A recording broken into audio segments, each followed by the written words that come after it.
Kelinlar oyligini qaynanaga berishga majburmi? Shu uyda yashagandan keyin berish kerak deb, o'sha yerdan yeydi, ichadi. Yo'q narsasini olib beradi qaynotasi. Bo'lmasa? Yo'q. Kelinlar voqif turishga majburmi? Ha, ertalab turish, qaynanani ya ustini yopish kerak, choyini qaynatish kerak, qaynanani hamma narsasini shariatni qilib berish kerak qaynanani. Ertalab nechida turish kerak o'zi? Soat nechida turadi? Soat 6-7 ga turish kerak. Unga uxlab qolsa-chi, haqqi bormi? Yo'q, haqqi yo'q, ungacha yotib bo'lishi. Haqqi yo'q. Meni 5-ayolim bo'lishlikka rozimisiz? Не пиздим, закрываем рот. Buni boshimda buvijonimni ko'taraverman.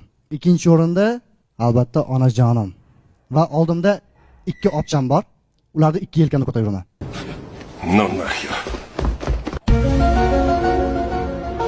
Har holda 7-si demadim, chunki oldimda yana 2ta jiyanim bor, ularni ham qo'shganim yo'q.